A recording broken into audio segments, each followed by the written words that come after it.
నమస్తే SR7 TV news కి స్వాగతం.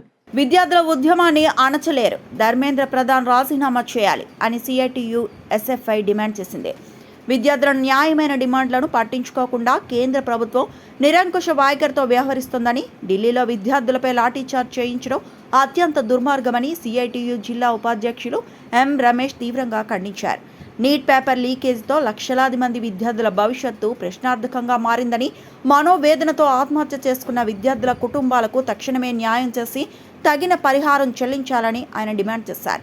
ఈ ఘటనలకు రాజకీయ నైతిక బాధ్యత వహిస్తూ కేంద్ర విద్యాశాఖ మంత్రి ధర్మేంద్ర ప్రధాన్ వెంటనే రాజీనామా చేయాలని కోరారు.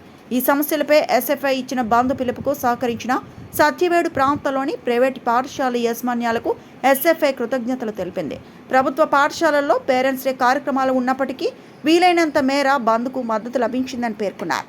SFI నాయకులు మురళి మాట్లాడుతూ, విద్యార్థుల ఉద్యమాలకు కేసులు, లాఠీ ఛార్జీలతో అణిచివేయాలని చూస్తే మరింత ఉధృతంగా పోరాటాలు నిర్వహిస్తామని హెచ్చరించారు. విద్యార్థులపై నమోదు చేసిన అక్రమ కేసులను వెంటనే ఎత్తివేయాలని, విద్యా వ్యవస్థను కార్పొరేట్ శక్తులకు అప్పగించే విధానాలను ప్రభుత్వం విరమించుకోవాలని డిమాండ్ చేశారు. ఈ కార్యక్రమంలో మునుస్వామి, అరవింద్, విఘ్నేష్ తదితర విద్యార్థులు పాల్గొన్నారు.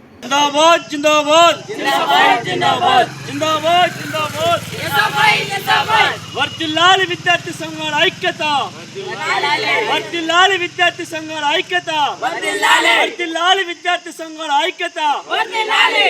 ఆల్ ఫెడరేషన్ యూనియన్ బంద్కు పిలిపించింది. ఈ కారణంగా ఈరోజు పేరెంట్స్ డే నిర్వహిస్తున్న కాబట్టి విద్యార్థులు ఈరోజు నిరసన కార్యక్రమం చేపట్టారు.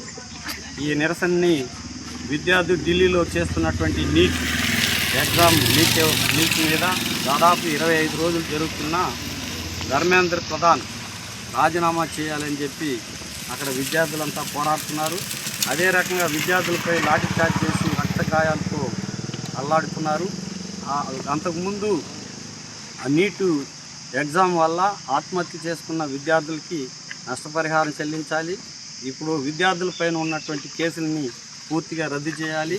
ఏదైతే బాధ్యులు ఉన్నారో వాళ్ళపై కఠినమైన చర్యలు తీసుకోవాలి. ప్రధానంగా విద్యాశాఖ మంత్రి రాజీనామా చేయాలనేది విద్యార్థుల యొక్క కోరిక. ఈరోజు ఏపీలో అంతంత మాత్రంగా ఈ ఉద్యమం జరుగుతూ ఉందని చెప్పి వస్తుంది. ఏపీలో పరోక్షంగా ప్రత్యక్షంగా కేంద్రంలో ఉన్నటువంటి మంత్రికి ఒత్తాసు పలుకుతున్నట్టు కనిపిస్తూ ఉంది. అన్ని ఫెడరేషన్లు కూడా ఈ బంద్లో పాల్గొనాలని చెప్పి పిలుపునిచ్చాయి.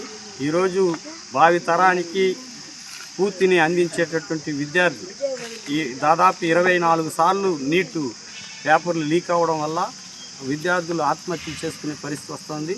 భవిష్యత్తులో ఇలాంటివి జరగకుండా ఉండడానికి చిన్న రైల్వే యాక్సిడెంట్లు జరిగితే రైల్వే మంత్రులు గతంలో రాజీనామా చేసేవాళ్ళు.